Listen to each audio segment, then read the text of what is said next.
Hello students, welcome to VPIC in online classes. How are you all? I hope that you are all well. जैसा कि बच्चों आप लोग जानते हो, आपका इंग्लिश लिटरेचर में आज चैप्टर नंबर 3 का पार्ट 2 द बार पोएम, जिसके लेखक हैं जॉन बेरीमैन। आज आपको यह लेसन स्टडी कराया जाएगा, जिसमें आज आपको इसकी पोएम के बारे में स्टडी करना है। तो अगर हम शुरुआत करें इसके टॉपिक की, तो शुरुआत करते हैं और देखते हैं अपने टॉपिक को। तो पोएम है आज, इसमें देखते हैं। तो लिखा है, what is the boy now who has lost his ball. What is he to do? I saw it go, merrily bouncing down the street, and then merrily over there it is in the water. No use to say over there or others ball. तो बच्चों ये poem है। Last का मतलब यहाँ पे होता है खो जाना या गायब होना, ठीक है। मेरे लिए माना होता है प्रसन्नता पूर्वक।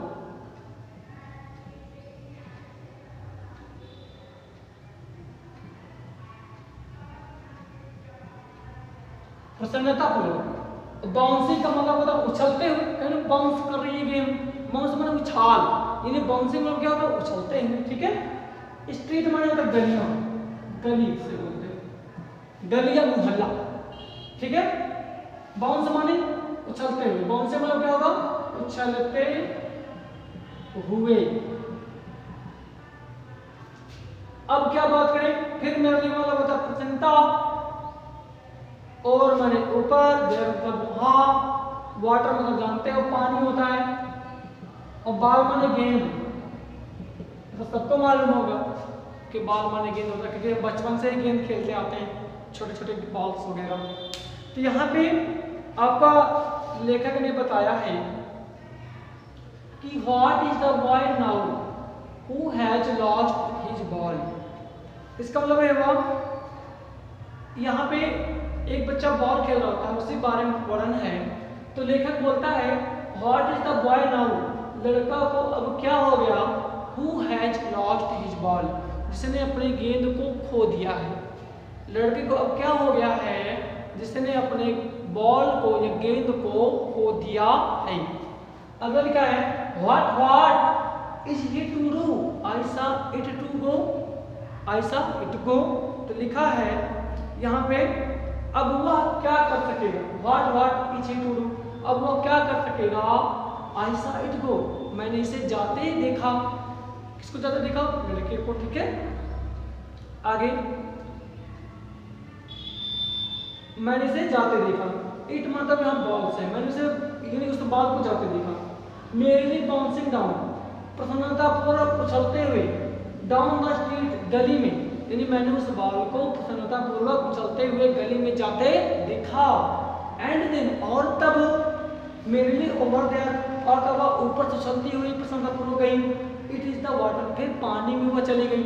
यानी वो गेंद लुढ़कते लुढ़कते, उछलते उछलते पहले गली में जाती रही, उसके बाद पानी मिला तो पानी में चली गई। तो ये रहा आपका सोल्यूशन। उसके बाद, नो यूज टू से, अब कहने का कोई मतलब नहीं है, ओवर देयर और अदर बॉल, कि अब उसके पास कोई दूसरी बॉल भी है या नहीं। तो बच्चों इसका पूरा अर्थ एक लाइन में हम बता देते हैं, आपको ध्यान दीजिएगा।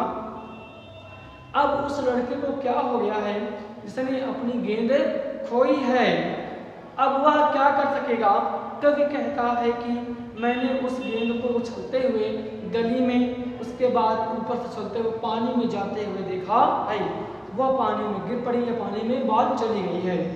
यह कहना ठीक नहीं है कि अब क्योंकि अब वह अन्य गेंद खरीदी जा सकती है। तो लड़के को गेंद खो जाने का बहुत ही दुख है। तो बच्चों ये टॉपिक आपका एंड होता है। चलते हैं टेक्स्ट नंबर 2 में, तब तक इसको इरेज करते हैं। टेक्स्ट नंबर 2 की बात करें, an ultimate seeking grave. An ultimate, तो बच्चों शुरुआत करते हैं अगले टेक्स्ट की, जिसमें आपको स्टडी करना है। तो जैसा कि लिखा गया है, an ultimate seeking grief fixes the boy as he stands rigid, trembling, staring down all his young days into the harbor where his ball went. I would not intrude on him a dime, another ball is worthless. तो ये आपका topic है। तो इसके meaning आपको पहले हम बता देते हैं। तो यहाँ पे अल्टीमेट का मतलब होगा अंतिम। अब सेकिंग ग्रीफ मीनिंग है, सेकिंग ग्रीफ का मतलब होता है बहुत दुख।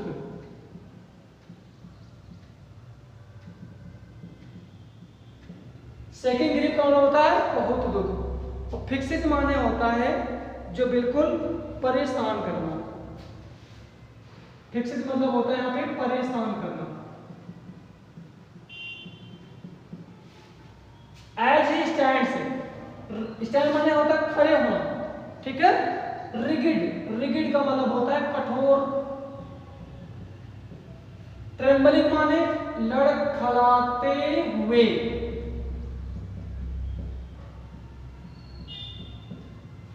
स्टेरिंग मतलब घूरना, किसी चीज को एकटक देखना, उसे हम लोग घूरना बोलते हैं भाई।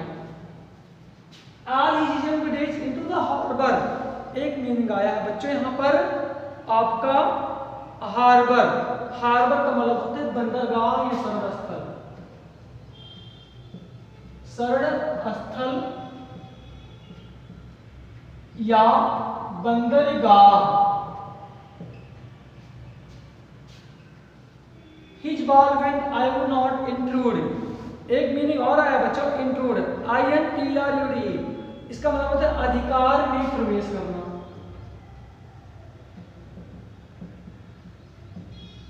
अधिकार में, ठीक है। डाइम, एक मीनिंग और आया आपका DIME, डाइम का मतलब होता है 10 सेंट।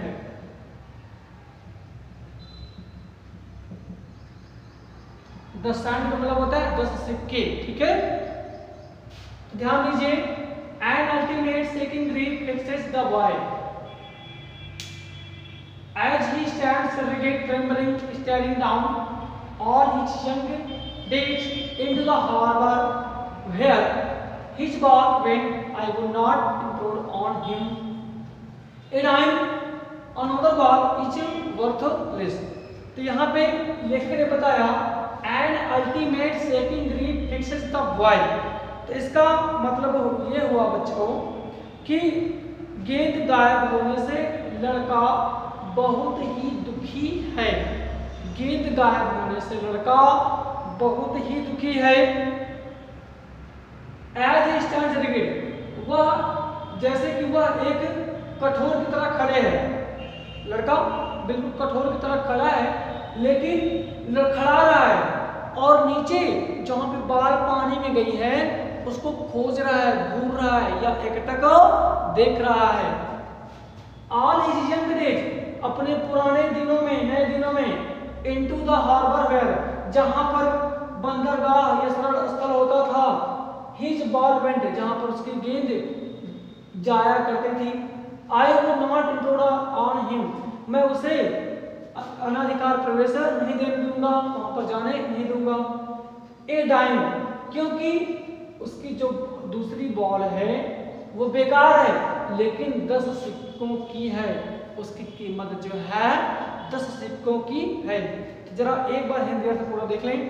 गेंद गायब होने से लड़का बहुत दुखी है, वह कांप रहा है और पुराने दिनों की यादों को वह जब घूरता है पानी में, तो वह अपनी गेंद को वहां पर जहां पर पानी इकट्ठा है वहीं पर अपने एक्टर की नज़र से गेंद को खोजता है और उसके पास गेंद खरीदने के लिए दूसरे पैसे नहीं हैं, क्योंकि उसके पास 10 सिक्का हैं जो एक मामूली है, लेकिन गेंद खरीदने के लिए वर्थलेस है यानी पर्याप्त तो नहीं है। तो ये टॉपिक बच्चों यहीं पर आगे बढ़ेगा। तो ये टॉपिक एंड होता है। शुरुआत करते हैं फिर अगले स्टेप टेस्ट की। तो बच्चों तीसरा स्टेप शुरुआत करते हैं टेस्ट का। He senses first responsibility in a world of possessions. People will take balls will be lost always. Little boy and no one buys a ball back. Money is external. तो यहाँ पे senses माने होता समझना,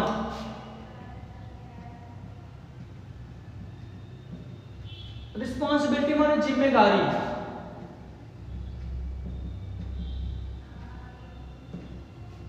इन a word possession माने तो वस्तु में भाई,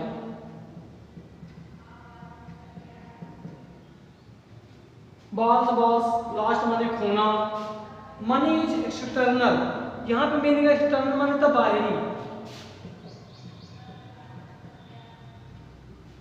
तो यहाँ पे ही सेंसेस फर्स्ट रिस्पॉन्सिबिलिटी, वह सबसे पहले अपनी जिम्मेदारी को समझता है। इन ए वर्ड ऑफ पोजेशन, क्योंकि संसार में जो वस्तुएं हैं, जो लोग लेंगे बॉल गेंद को, बॉल हमेशा खो जाएगी। छोटे बच्चों और उसके अलावा कोई भी दोबारा बॉल को नहीं खरीदता है, क्योंकि मनी जो है, धन मुद्रा है, वो एक बाहरी वस्तु यहाँ पर है। तो लेखक ने बताया कि वह अपनी जिम्मेदारी समझता है। कौन समझता है भाई?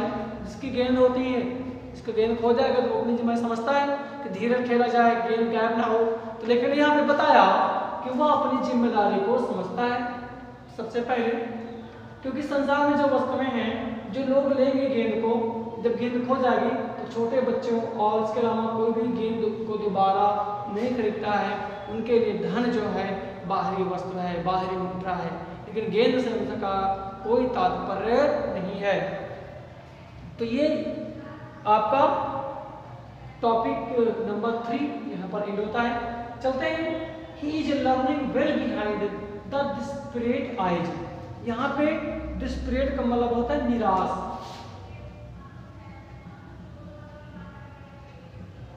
आइज माने आंखों से। एपिस्टेमोलॉजी इसका मतलब होता है भाई ग्रीक भाषा का शब्द जिसका अर्थ है ज्ञान शास्त्र। तो इसका मतलब क्या होगा भाई? ज्ञान शास्त्र।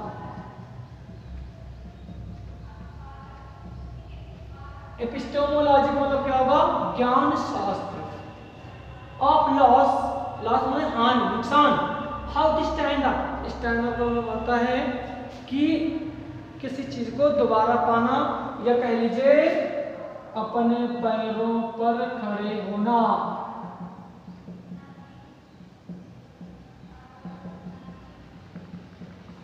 अपने पैरों पर खड़े होना। Knowing what every man must be one day know and must know many days how to stand. बहुत बढ़िया लाइनिंग है। He is learning well behind his separate eyes. वह सीख रहा है, अच्छी तरह से सीख रहा है अपनी निराश आंखों के पीछे। वह अपनी निराश आंखों के पीछे बहुत कुछ सीख रहा है, जिसकी गेंद गायब हुई है। तो लेकर के आपने बताया है कि वह अपनी आंखों के पीछे बहुत निराशापूर्वक बहुत चीज़ों को सीख रहा है। द एपिस्टेमोलॉजी ऑफ लॉस, हानि का ज्ञान शास्त्र ये कहता है कि अपने पैरों पर खड़े होना है तुम्हें, यानी अपनी भरपाई नुकसान की स्वयं करना है। ठीक है। Knowing what every man must one day know, तुम ये जान रहे हो कि एक दिन आदमी को क्या करना चाहिए। एंड मोस्ट नो, और बहुत सारे लोग इनमें से जानते हैं कि बहुत सारे दिन जो होते हैं हमारे लिए, उनमें स्वयं अपने पैरों पर हमें खड़े होना होता है। तो ये आपको बताया गया। तो एक बार फिर से रिपीट करते हैं बच्चों।